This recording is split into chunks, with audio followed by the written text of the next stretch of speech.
தந்தை சொல் மிக்க வந்தவர்களை என்ற தாரக மன்றத்துடன் இன்று நடைபெறும் Sophia Impex private limited CSR foundation skill development program இன்று இந்த தையல் பயிற்சி மற்றும் ஆரி ஒர்க் பயிற்சி முடித்து நிறைவு பெற்று செல்லும் உங்கள் அனைவருக்கும் என்னுடைய வாழ்த்துக்களை தெரிவித்துக் கொள்கிறேன். பயிற்சி எல்லோரும் சிறப்பாக பயின்றிருக்கிறீர்கள் என்பதை நீங்கள் தைத்து வைத்திருந்த ஆடைகளை பார்க்கும் பொழுதே மிகவும் சிறப்பாக இருந்தது. அதை கற்றுக் கொடுத்த ஆசிரியருக்கு என்னுடைய வாழ்த்துக்களை தெரிவித்துக் கொள்கிறேன். இந்த அறக்கட்டளையின் மூலம் நாம் சேவை செய்து கொண்டிருக்கும் பொழுது இந்த அறக்கட்டளையில் வருமானம் கிடையாது, சேவை ஒன்றுதான். அப்பொழுது அந்த சேவை செய்யும் பொழுது சேவை செய்யும் மனங்கள் ஒன்றிணைந்தால்தான் இந்த சேவையை செய்ய முடியும். அந்த வகையில் அந்த தையல் பயிற்சி வகுப்பை ஆரம்பிக்கும் பொழுது இதற்கு முன் ஒரு ஆசிரியர் இருந்தார். அவரும் சேவை மனப்பான்மையுடன் வந்து எனது இந்த அறக்கட்டளையில் இலவச பயிற்சியை மிகவும் சிறப்பாக செய்து கொடுத்தார். அவர் அறிமுகப்படுத்தியவர் தான் இந்த ஆசிரியரும். அவர்களும் எந்த எதிர்பார்ப்பும் இன்றி சிரித்த முகத்துடன் சரியான நேரத்திற்கு வந்து உங்களுக்கு சரியான பயிற்சியை அளித்து என்னை பெருமைப்படுத்தியுள்ளார்கள். அவருக்கு என்னுடைய வாழ்த்துக்களை தெரிவித்துக் கொள்கிறேன். அது மட்டும் இல்லாமல் இந்த பயிற்சி கூடத்தில் உங்களை சரியான முறையில் கவனித்து உங்களை வழிநடத்தி சென்ற ஆசிரியை முனீஸ்வரி மற்றும் மதுபாலா அவர்களுக்கும் என்னுடைய வாழ்த்துக்களை தெரிவித்துக் கொள்கிறேன். அதேபோல் எந்த நேரமும் அவர்களுக்கு 2 குழந்தைகள் இருந்தாலும் என்னுடைய பணியின இந்த அறக்கட்டளையை வந்து வெளி உலகத்துக்கு கொண்டு செல்வதற்கு அவர்கள்தான் அந்த வீடியோ போடுறது மற்றும் ப்ரொமோஷன் போட்டு என்னை வழிநடத்தி கொண்டிருக்கும் ஆசிரியை திருமதி ராஜலட்சுமி அவர்களுக்கும் என்னுடைய நன்றியையும் வாழ்த்துக்களையும் தெரிவித்துக் கொள்கிறேன். ஒரு அறக்கட்டளையை நடத்துவது என்பது மிகவும் கஷ்டமான சூழ்நிலை இந்த காலகட்டத்தில். ஏனென்றால் நமக்கு அரசாங்க வழியில் எந்த உதவிகளும் கிடைக்காது. ஆனால் நல்ல மனிதர்கள், மனம் கொண்ட நல்ல உள்ளம் கொண்ட மனிதர்கள் அவர்கள்தான் நம்மளை ஊக்குவித்துக் கொண்டிருக்கிறார்கள்.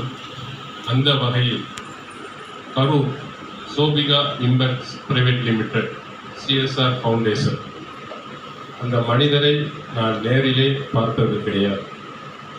ஆனால் நம்மளுடைய அறக்கட்டளையின் செயல்பாடுகளை பார்த்து CSR ஃபண்டிலிருந்து இந்த பயிற்சியை வழங்குவதற்கு அவர் உறுதுணையாக இருந்து நம்மளது அறக்கட்டளைக்கு நன்கொடைகள் கொடுத்து இதை சிறப்பாக செயல்பட வழிநடத்தி கொடுத்திருக்கிறார். அவருக்கு என்னுடைய வாழ்த்துக்களையும் நன்றியையும் தெரிவித்துக் கொள்கிறேன். ஏனென்றால் தெரியாத முகம், ஆனால் உதவும் மனம் கொண்ட அந்த நல்ல மனிதர். அவருடைய CSR ஃபண்டுனா அவர் தொழிலில் சம்பாதிக்கிற வருமானத்தில் அவர் 2% வந்து அறக்கட்டளைகளுக்கு சேவை அறக்கட்டளைகளுக்கு உதவ வேண்டும். அந்த வகையில் அவர் அந்த உதவியை நமக்கு செய்துள்ளார். அது எல்லா மனிதர்களும் செய்ய மாட்டார்கள். அந்த உதவி செய்யும் எண்ணமுள்ள மனிதர்கள் தான் எந்த வகையில் உதவ வேண்டுமோ அந்த வகையில் எந்த அறக்கட்டளை சிறப்பாக செயல்படுகிறது என்பது நமது செயல்பாடுகளை பார்த்து வழங்குகிறார்கள். நாம் இன்னும் சிறப்பாக செயல்பட்டால் அவர் இன்னும் நமக்கு உதவுவதற்கு தயாராக உள்ளார். அது உங்கள் கையில் தான் இருக்கிறது. ஆனால் என்னுடைய அனுபவத்தில் எது இலவசமாக கிடைக்கிறதோ அதை சரியான முறையில் யாரும் பயன்படுத்துவது இல்லை என்பதுதான் என் அனுபவத்தில் உணர்ந்தது. பணம் கட்டி படிக்கும் இடங்களில் அவர்கள் அதை செலுத்தி பயன்பெறுகிறவர்கள் இலவசமாக நாம் சொல்லிக் கொடுக்கும் எந்த பயிற்சியிலும் அதை அவர்கள் சரியான முறையில் பயன்படுத்துவதில்லை. ஏனென்றால் இந்த பயிற்சியிலேயே நாம் பயிற்சியை மட்டும் அளிக்கக்கூடாது, அவங்களுக்கு ஒரு பொருளாதாரத்தில் அவர்களும் ஒரு முதலாளியாக வேண்டும் என்ற நல்ல எண்ணத்தோடு தான் நாம் அவர்களுக்கு ஒரு தொழில் பயிற்சியை வழங்க வேண்டும் என்ற எண்ணத்தில் அவர்களுக்கு தேவையான நாம் நைட்டி இந்த பையை தைக்கிற மாதிரி உள்ளதை இதில் கொண்டு வரணும் நாங்கள் எவ்வளவோ முயற்சி செய்தோம். ஆனால் அந்த முயற்சி எங்களுக்கு இன்னும் கைகூடவில்லை. பயிற்சி பெற்றவர்கள் அதை சரியாகவும் நான் பயன்படுத்த மாட்டுறாங்க அப்படின்னு தான் நான் சொல்லுவேன். பயிற்சி பெற்றவர்கள் என்ன நினைக்கிறாங்கன்னா, நம்ம எடுத்தோடனேயே சட்டை தைக்கணும், ப்ளவுஸ் தைக்கணும், சுடிதாருக்கு போகணும் அப்படிங்கிற அந்த எண்ணத்திலேயே தான் இருக்கிறாங்க.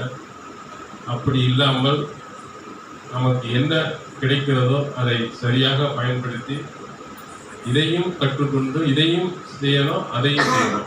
அப்போ என்ன செய்யணும்னா, இதை ஒரு 2 மணி நேரத்துக்கு நீங்கள் 2 மணி நேரம் ஒதுக்கினா போதும்.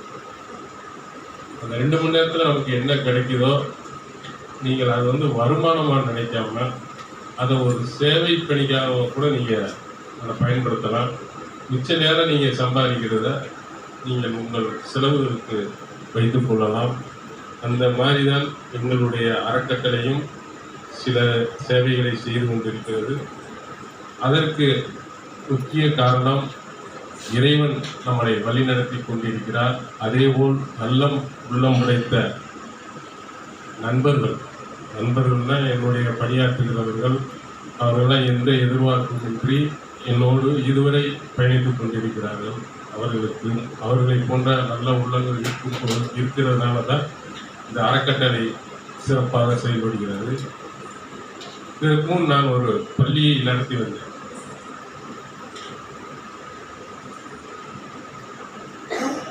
அதில் நான் எவ்வளவோ சேவைகள் செய்தாலும் சேவை செய்பவர்களுக்கு இங்கு இடம் இல்லை என்ற அந்த நோக்கத்தில் நான் இப்பொழுது அந்த பள்ளியை நடத்த முடியாத அளவிற்கு மனிதர்கள் அல்ல, அரசு துறையும் அதிகாரிகளும்